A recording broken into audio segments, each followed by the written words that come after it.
Soyez les bienvenus dans Économie le Max sur i24 News. Au sommaire de cette édition, PIB, production, exportation. La Chine reste en croissance, mais une croissance de 10% en 2010, 7% seulement aujourd'hui et peut-être même beaucoup moins. Clairement, l'élan est freiné. Le monde doit-il s'inquiéter de ces récents indicateurs du côté de Pékin? Il souligne, on le verra, un inévitable essoufflement. Et puis retour également sur les 25 ans de la chute du mur de Berlin. Le 9 novembre 1989, le monde subissait une refonte géopolitique avec aussi une remise à jour des grands équilibres économiques et commerciaux. En quoi cet événement influence-t-il la réalité économique telle que nous la connaissons aujourd'hui? Un expert d'Ovzera sera avec nous.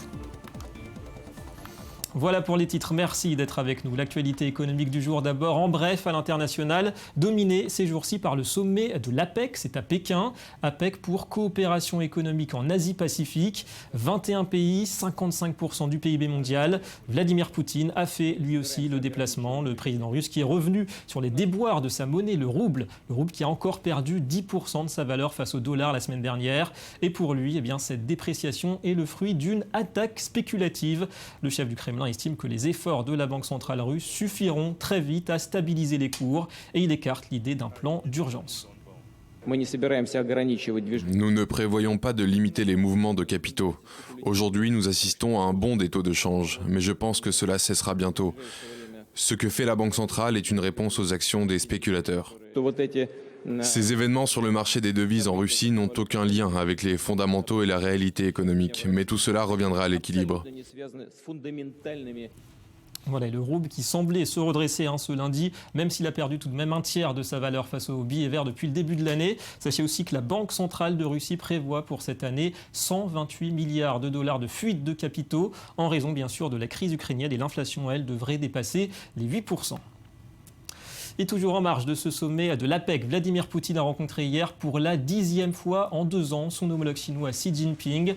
À la clé, un engagement à renforcer la coopération. De nouveaux accords dans le domaine énergétique ont été signés. Quelques mois seulement, on s'en souvient, après le méga contrat, 400 milliards de dollars pour du gaz russe livré à la Chine sur 30 ans. Moscou et Pékin espèrent à travers leur entente, énergie, commerce et finances, réduire l'influence du dollar et de Washington sur les échanges économiques au niveau mondial.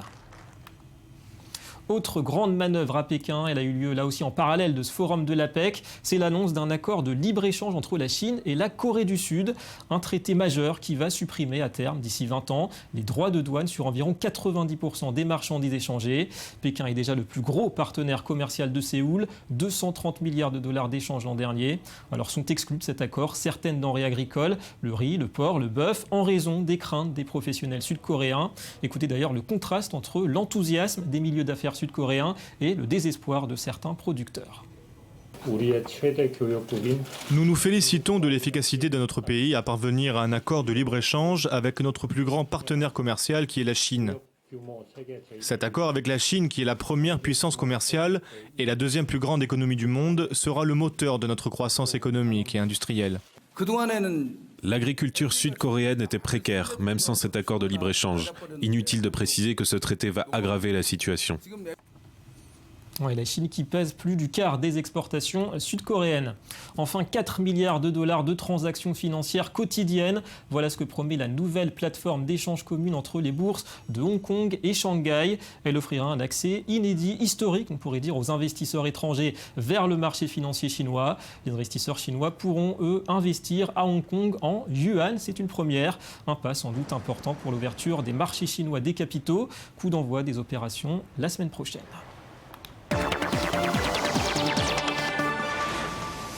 Depuis 1993, le PIB chinois a gagné 2000%, 20 années de croissance frénétique, mais l'empire du milieu pouvait-il échapper à un ralentissement de sa croissance? Ces derniers temps, la planète économique s'interroge. L'atterrissage se fera-t-il en douceur ou bien en crash? 7% de croissance cette année pour Pékin. D'après Pékin, seulement 4 voire 2% pour certains analystes. Alors quels sont les vrais chiffres de l'économie chinoise? On regarde d'abord cet état des lieux avec Johanna Citruc. Des paroles rassurantes. À l'occasion du forum de l'APEC, le président chinois a tenu à relativiser le ralentissement de son économie. Car même si officiellement la croissance ne devrait pas dépasser 7,5% en 2014, l'augmentation la plus faible depuis près de 25 ans, ce rythme fait partie des plus élevés au monde. La croissance économique de la Chine est devenue plus stable, portée par des moteurs plus nombreux qu'auparavant. Certaines personnes ont peur que l'économie chinoise continue de faiblir. Il existe effectivement des risques, mais qui ne sont pas si effrayants. Des coûts salariaux de plus en plus élevés et une productivité plus faible que dans les pays occidentaux expliquent principalement le recul de la hausse des exportations.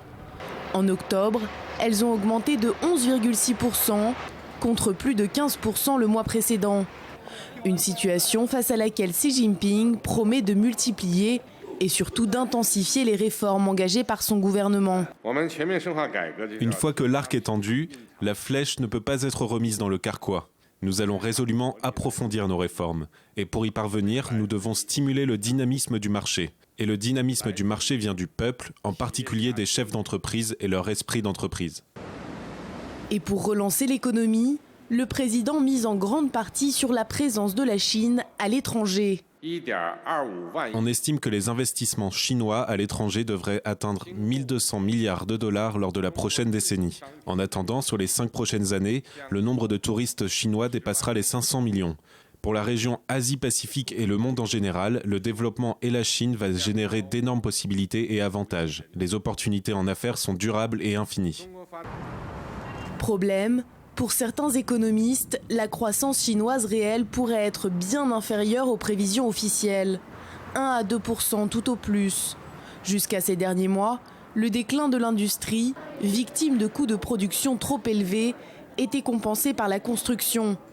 À Pékin, entre 2000 et 2013, les prix ont été multipliés par 3, ce qui encourageait les crédits bancaires et favorisait la demande interne, mais aussi l'endettement. Les experts redoutent aujourd'hui l'explosion d'une bulle immobilière qui pourrait menacer la Chine.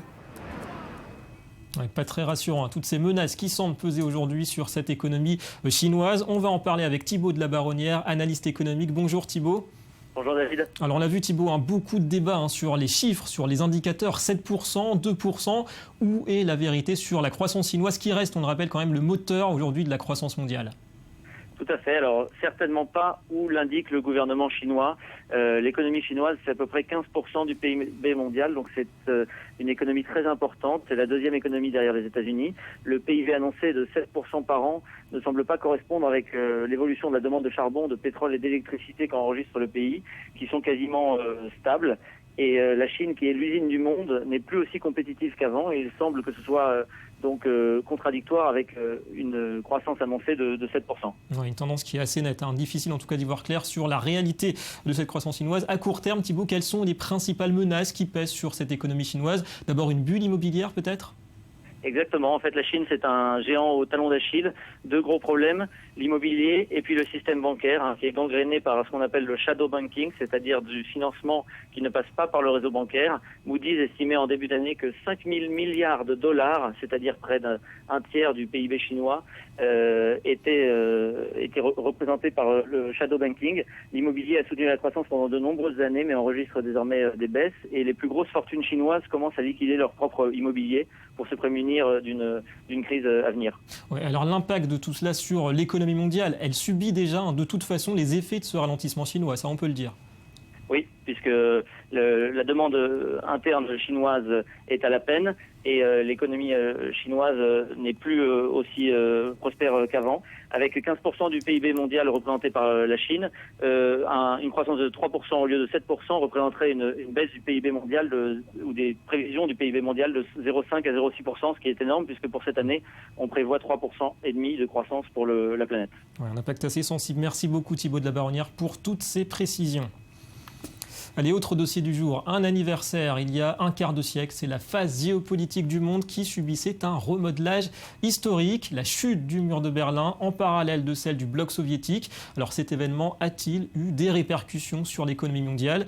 Eh bien sans nul doute, et on va en parler avec un expert des grands dossiers internationaux, Dov Zera. Bonjour. Bonjour.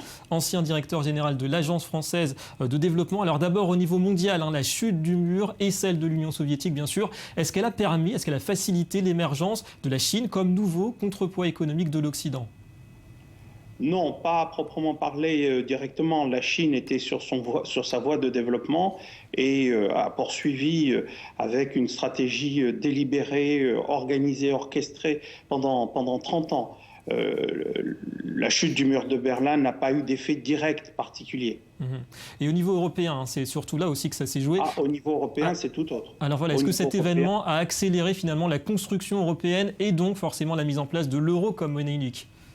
C'est tout d'abord la reconstitution de l'Europe de Charlemagne.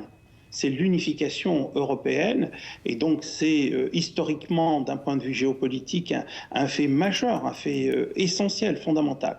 Après, ça a eu deux effets. Un effet de développement économique, puisque tous ces pays avaient des besoins d'infrastructures, des besoins de développement que nous les avons aidés à assurer.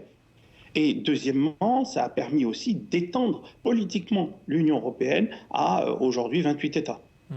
Et la fin de la guerre froide, est-ce qu'elle a été synonyme aussi peut-être de nouvel élan pour les économies qui étaient du côté est du mur, y compris l'Allemagne de l'Est ? Du côté est, y compris l'Allemagne de l'Est, mais du côté ouest aussi.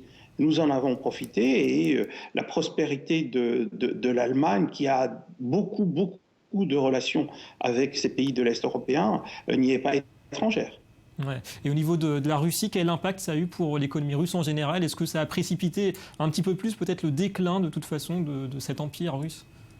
C'est clair, oui, bien entendu. Les Russes avaient une zone d'intervention économique, une zone d'influence économique qu'ils ont perdue, mais de toute façon, ils allaient la perdre parce que leur économie n'était pas compétitive, ils n'étaient pas en mesure de répondre aux besoins des populations de l'Est européen.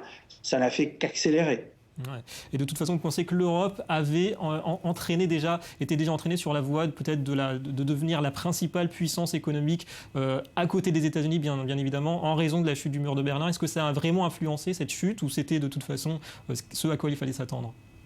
Oui, ça a eu influencé cette chute, même si personne n'avait prévu celle-ci.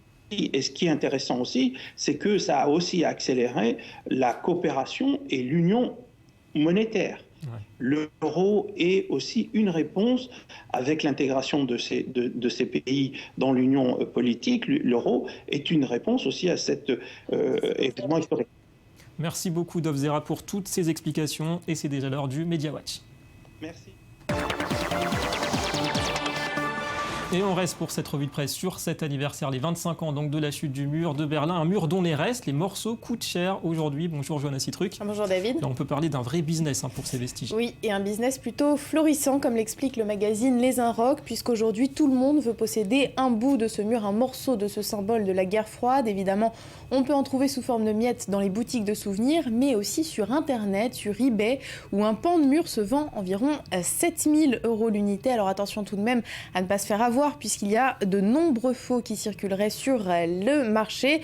Mais ce qu'il y a de plus étonnant, c'est qu'une entreprise du bâtiment propose de louer une partie du mur pour la peindre. La seule obligation pour les artistes, c'est que s'ils décident ensuite de vendre leur œuvre, ils doivent fixer un prix minimum de 1 500 € et devront reverser un tiers de leur rémunération à la compagnie. On poursuit avec une nouvelle start-up qui envisage d'utiliser des algorithmes pour confectionner des jeans sur mesure, des jeans pour femmes. Exactement, entre les slims, les coupes droites, les coupes plus larges, les tailles hautes, tailles basses ou encore les différentes longueurs de jambes. Il y a tellement de modèles de jeans pour les femmes qu'on s'y perd un peu. Du coup, la start-up Q-Cut a décidé d'utiliser un algorithme pour créer un jean sur mesure. Pour ça, il suffit de récolter 5 variables, certaines assez classiques comme le poids, la taille, donc la hauteur, mais encore la taille du pantalon, et d'autres un petit peu plus étonnantes comme la pointure ou la taille du soutien-gorge. Et pour que toutes les femmes puissent trouver leur bonheur, quelques 400 modèles seront proposés à des prix entre 130 et 170 $, donc environ 120 € l'unité. Et pour ce projet, la start-up a choisi le crowdfunding, donc le financement participatif, ce qui semble plutôt bien fonctionner puisque depuis le début de sa campagne qui a commencé mi-octobre, la start-up a déjà récolté plus de 50 000 $ sur un total de 75 000 nécessaires. C'est pas mal. Alors Johanna, on part en Inde où Burger King, le fameux concurrent de McDonald's, espère étendre ses conquêtes. Ça s'est passé dimanche. Oui, la chaîne de restauration rapide a ouvert son premier restaurant à New Delhi. L'Inde devient donc le 100e pays dans lequel Burger King s'implante, un marché particulièrement important avec ses quelques 1,2 milliard d'habitants. Et la plupart sont fans de fast-food et connaissent déjà Burger King.